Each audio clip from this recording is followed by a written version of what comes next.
Bienvenue sur l'Argus pour notre rendez-vous dédié au véhicule d'occasion, le bilan fiabilité. Aujourd'hui, on s'attaque à un gros morceau sur le marché de la seconde main, la Renault Clio 5. Et comme d'habitude, on va passer en revue ses qualités, ses défauts, les motorisations à privilégier et celles à éviter, le tout pour vous permettre de faire le meilleur achat possible si vous vous intéressez à ce modèle en occasion. Lancée en avril 2019 et restylée en septembre 2023, la Renault Clio 5 est particulièrement répandue sur le marché de l'occasion, tout comme sa rivale, la Peugeot 208. À son arrivée sur le marché, le style de cette 5e génération n'a pas déchaîné les passions, avec un design jugé trop timide, surtout comparé à la 208 qui s'est montrée plus novatrice dans ce domaine. Une faiblesse en partie réparée lors du restylage du modèle, qui a hérité à cette occasion des nouveaux codes stylistiques de la marque, avec une face avant largement remaniée. La Clio 5 propose un très bon niveau d'équipement pour la catégorie et une qualité de finition en nette hausse par rapport à celle de sa devancière. Elle hérite d'une large gamme de motorisations essence, diesel, GPL et hybride. Sans surprise sur cette citadine, c'est l'essence qui truste la majorité des annonces en occasion et on retrouve 3 blocs. Le 1 litre SCE d'une puissance de 65 ou 75 chevaux, le 1 litre TCE de 90 ou 100 chevaux et enfin le 1 litre 3 TCE décliné en deux variantes de 130 ou 140 chevaux. Comme c'est la tradition chez Renault et Dacia, la Clio 5 bénéficie aussi d'une version carburant à la fois à l'essence et au GPL basée sur le 1 litre TCE de 100 chevaux. Successivement appelée 1 litre TCE GPL et 1 litre EcoG, elle a été commercialisée à partir du mois de février 2020. En diesel, l'offre est incarnée par le 1 litre 5 Blue DCI qui a été décliné en 3 niveaux de puissance, 85, 100 et 115 chevaux. Et la gamme est enfin coiffée par le 1 litre 6 E-Tech Full Hybride, lancé en juin 2020 et dont la puissance est passée de 140 à 145 chevaux en février 2022. Passons maintenant aux qualités et aux faiblesses de cette Clio 5. Le premier point fort, c'est la qualité perçue. Ici, nous sommes en présence d'une finition d'entrée de gamme Evolution, mais sachez que sur l'ensemble de l'offre, cette qualité perçue a largement progressé par rapport à la Clio 4 qu'elle remplace, grâce à l'emploi de matériaux qualitatifs, que ce soit sur la planche de bord, les contreportes ou encore sur les rangements qui sont omniprésents dans l'habitacle. C'est véritablement le jour et la nuit. Deuxième atout du modèle, son côté technologique. Sur la finition haute Esprit Alpine ou avec un pack optionnel sur Techno, on a droit à un compteur numérique de 10 pouces et à un écran tactile central de 9,3 pouces. Outre la navigation et les traditionnelles aides à la conduite, la phase 1 proposait en option la conduite semi-automatique de niveau 2, combinant le régulateur de vitesse adaptatif et une aide active au centrage dans la voie. Troisième bonne surprise, son habitabilité. Elle est en hausse alors que son gabarit n'a pas évolué, puisqu'elle mesure 4,05 m de long pour 1,80 m de large et 1,44 m de haut. Si la Clio 5 ne parvient pas à égaler les références de la catégorie, Volkswagen Polo, Seat Ibiza ou encore Skoda Fabia, l'espace progresse à l'avant, à l'arrière et même dans le coffre puisque le volume passe de 300 à 391 litres en essence, mais à noter tout de même que la version hybride est amputée de 90 litres à cause de ses batteries, tout comme d'ailleurs la version diesel qui offre 25 litres de moins à cause du réservoir duré. Quatrième qualité, son confort. La suspension du modèle profite d'une meilleure filtration des irrégularités sur chaussée dégradée et progresse aussi en termes d'insonorisation, ce qui est particulièrement appréciable sur les versions diesel. Dernier point fort qui rejoint le précédent, son comportement routier. En adoptant la plateforme CMFB du groupe Renault, la Clio 5 a fait de gros progrès en termes de dynamisme au point de rivaliser avec la référence de la catégorie, la Peugeot 208.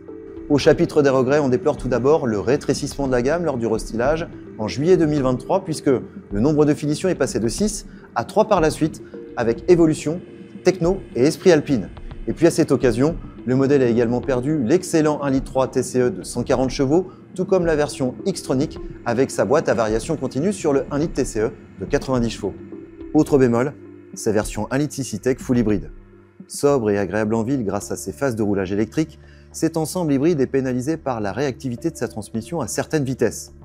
Heureusement, les à-coups rencontrés en début de carrière ont été gommés par des reprogrammations ultérieures.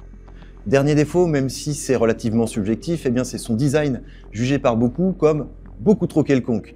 Il faut dire que sa grande rivale, la Peugeot 208, a fait très fort sur ce côté-là et qu'on attendait plus de dynamisme pour la Clio 5 qui a finalement misé sur un style plutôt passe-partout. Alors, pas désagréable, mais sans la moindre originalité, surtout sur la phase 1, puisque la phase 2, qui est ici, a corrigé le tir avec une face avant largement remaniée et plus de personnalité. Passage au studio de l'Argus pour aborder le nerf de la guerre, la fiabilité. Nous abordons ici les principaux problèmes, mais vous retrouverez tous les défauts et rappels dont le modèle a fait l'objet dans notre fiche occasion détaillée sur le site largus.fr, dont le lien s'affiche sur votre écran. Dans ce domaine, les problèmes les plus importants se concentrent sur les motorisations et dans une moindre mesure sur l'habitacle. Commençons par les moteurs. En essence, le 1 litre TCE a hérité d'un certain nombre de défauts plus ou moins pénalisants. Sur les versions produites jusqu'en décembre 2021, on déplore un manque de puissance ou de couple, des à-coups, voire un démarrage impossible, solutionné par le remplacement du double volant moteur. Jusqu'en juillet 2022, on note un bruit métallique du turbo, corrigé par la reprogrammation du calculateur d'injection. Les modèles fabriqués jusqu'en novembre 2022 ont été victimes de dysfonctionnements moteurs ou d'allumage du témoin d'injection, qui ont nécessité le changement du couvre-culasse et de la sonde à oxygène. Le 1 litre SCE a également souffert, comme le 1 litre TCE, de l'allumage du voyant OBD ou de celui du filtre à particules jusqu'en mars 2022. Une anomalie corrigée par la reprogrammation du calculateur d'injection ou du capteur de température du FAP. Des défauts qui valent une note fiabilité de 3 sur 5 au 1 litre TCE et 1 litre SCE. Concernant le 1 litre EcoG, des dysfonctionnements en mode GPL ont affecté ce bloc jusqu'en mars 2024. La solution ? Changer la rampe de carburant GPL. On lui attribue 3 sur 5, la même note fiabilité que le 1 litre TCE dont il dérive. Toujours en essence, le 1 litre 3 TCE, décliné en version de 130 ou 140 chevaux, est le bloc le plus sûr de la gamme, même s'il a lui aussi connu quelques dysfonctionnements. Sur les modèles produits jusqu'en juin 2020, des cas de manque de puissance ont été solutionnés par le changement du clip de l'actionneur du turbo ou, dans le pire des cas, par celui du turbo lui-même. L'allumage du témoin d'injection, voire un manque de puissance, ont été observés sur les versions produites jusqu'à fin 2020, ce qui a entraîné le remplacement des vannes de régulation du débit d'huile sur les modèles concernés. Notre note fiabilité pour le 1 litre 3 TCE, 4 sur 5. En diesel, le 1 litre 5 Blue DCI rencontre deux soucis majeurs qui ont fait l'objet d'actions en atelier et d'extensions de garantie. Ce bloc a tout d'abord été sujet à une surconsommation d'huile jusqu'en mars 2020. Un défaut résolu par une simple reprogrammation du calculateur d'injection, mais qui peut aussi nécessiter le remplacement du moteur. Dans ce dernier cas, un plan de satisfaction client a été mis en place par Renault depuis 2022. Deuxième défaillance importante, jusqu'en octobre 2021, on déplore de nombreux cas d'allumage du témoin d'AdBlue nécessitant le remplacement de la pompe durée. Un problème qui a fait l'objet d'une prise en charge dans la limite de 5 ans ou 200 000 km. Au final, le 1 litre 5 Blue DCI hérite d'une note de 3 sur 5. La version 1 litre 6 E-Tech Full Hybride, en version de 140 ou 145 chevaux, a quant à elle connu divers problèmes. Le premier en date est l'apparition d'un message « Risque casse de la boîte de vitesse » sur le tableau de bord par temps froid jusqu'en mai 2021. Un dysfonctionnement qui nécessite une reprogrammation, voire le remplacement de la pompe à huile. Des cas de calage du moteur lors d'une accélération ont aussi été observés sur les modèles produits jusqu'en juin 2022. Un problème solutionné par la modification du câblage. La boîte de vitesse s'avère problématique sur cette version qui a cumulé des pépins de fiabilité récurrents sur cet organe. Le plus important se matérialise par un message « Surchauffe moteur électrique », parfois couplé à une perte de traction jusqu'en janvier 2024. Cette avarie entraîne le remplacement du joint torique du moteur électrique, mais peut aussi justifier le changement de la boîte de vitesse. Heureusement, Renault prend intégralement en charge le coût de la réparation pour les véhicules âgés de moins de 7 ans ou 150 000 km. Au total, cette version 1 litre 6 E-Tech Full Hybride écope d'une note fiabilité de 2 sur 5. Sur toutes les versions, on note des soucis dans l'habitacle dont la plupart concernent l'électronique en début de carrière. Des interventions aux fins de reprogrammation ont été nécessaires pour mettre un terme au défaut d'allumage du compteur numérique de 7 pouces jusqu'en juin 2020 et à la défaillance de l'écran tactile de 9,3 pouces jusqu'en septembre 2020. Notons enfin des dysfonctionnements du système de climatisation de l'équipementier Sanden jusqu'en mai 2021 qui demande la reprogrammation du calculateur et une vérification du circuit, voire le remplacement du compresseur.